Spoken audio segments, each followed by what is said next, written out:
right. How many other victims are there? I don't know.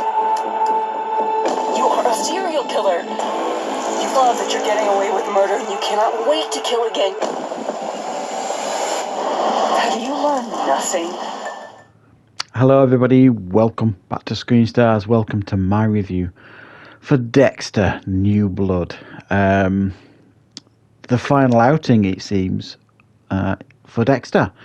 Now this is going to contain spoilers. Now I don't generally include spoilers in reviews, but I think it's probably, if I'm going to be able to talk really about this show, it's probably going to have to include some spoilers. Now, firstly, my relationship with Dexter is it's one of my favourite shows of all time. I absolutely love it. I've watched the original run of Dexter about, I think, 3 times now. I just think it is an absolutely brilliant show. Now, while everybody, or the vast majority of people, were distraught as to how that show ended, it would seem, including, it would seem, as well, Michael C. Hall, he wasn't happy with how it ended. So there's obviously some truth to that. I wasn't actually that fussed with how it ended. I thought it was a decent enough ending. It was always going to be a difficult one as to how they were going to end the show. So trust me, there was no one more delighted than me to hear that this show was coming back, because it's one of my favourites of all time.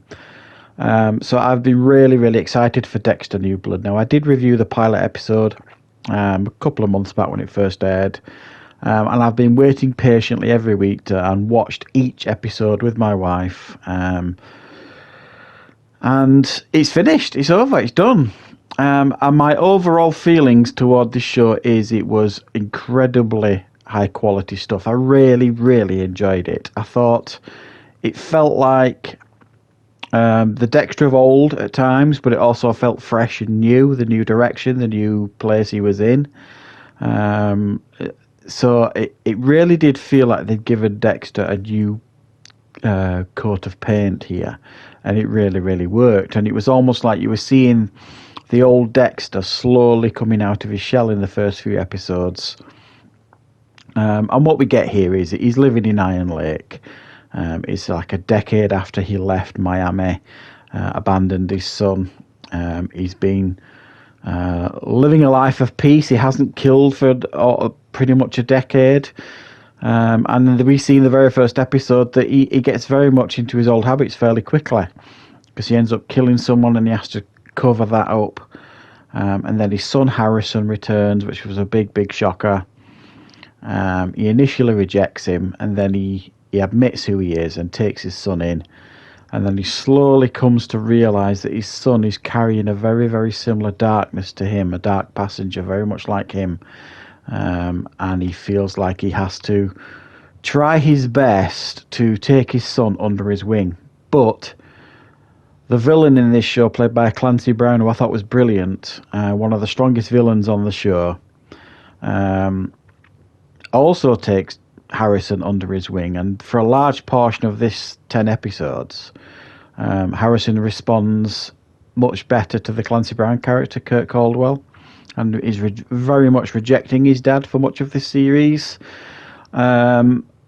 But the problem is, the Clancy Brown character is a multiple serial killer who has been killing travellers, passers through for decades, it would seem. And that slowly comes to fruition in the sense of Dexter discovers all this.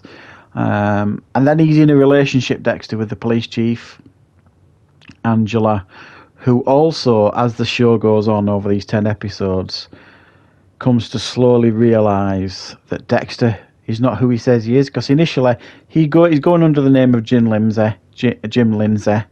And about halfway through, she discovers that's not who he is. She discovers that he's Dexter Morgan. He admits all this. That really puts a strain on their relationship. The trust isn't there. And then following that, she slowly starts to discover that he may in fact be the Bay Harbour Butcher. The more and more she investigates and digs deeper, which I think is partly one of the weaknesses of this show. You know, you've got some of the Miami Metro's finest all them years. They couldn't prove it, you know, who he was. He always managed to escape justice, all this kind of stuff. And then she figures out he's the Bay Harbor Butcher, but she couldn't figure out that the Clancy Brown character, Kurt Caldwell, was the town serial killer for the last 25 years. So I kind of struggled with that a little bit, the Angela character, you know, being the one to uncover him. But she couldn't uncover her own serial killer. You know, she had to be pointed in the right directions by Dexter himself. And the Harrison character, now my prediction was fairly early when he turned up in the show, and I said this to my wife, I think Harrison's going to end up killing his father. Now my thought was that he was perhaps going to do it in a ritualistic way like Dexter used to do. That's not how it turned out, but again, spoilers guys, that is inevitably what happens. Harrison turns on his dad. And to be fair, it needed to happen because in episode 9, when Dexter basically told him the whole truth and nothing but the truth, this is how it is, Dexter. This is how it is, Harrison. I am this person. I've been killing hundreds of people. This is who you are. This is who I am. Welcome to the family, almost. And he starts teaching his son the ways, and he kills Kurt Caldwell in front of Harrison. I just felt that was too much. I think Dexter had crossed the line at that point, lost completely his perspective, and I think his dark passenger was in the driving seat completely by that point. And the scene with Harrison doing what he needed to do at the end, shooting Dexter, was almost like, you know, yes, he acknowledges that he's angry and he's got this darkness in his life, but he isn't who Dexter wants him to be, and he doesn't ever want to be who Dexter has become. So with the blessing of Dexter, he takes his life. And that's it. The show's over. Dexter's gone. The big question is, I suppose, this was supposed to be a one-off. Are they going to move forward with Dexter in the sense of it's now going to be Harrison carrying the dark passenger, and that dark passenger may well be his father, Michael C. Hall, playing his dark passenger? Who knows? I suppose that's it, depending on how well this is received, and I know it has been received well critically, and for the most part I think fans have enjoyed it. I certainly have. I think this show has potential to move forward, but nothing has been confirmed yet. If this is it, if this is the end of Dexter, I think it's still going to divide some fans in regards to the conclusion, because some fans clearly didn't want him to die. But you can't win. Last time, when they let Dexter live, everybody complained that he should have died. So they've gone the other way this time, so you will still get some people complaining, I am sure.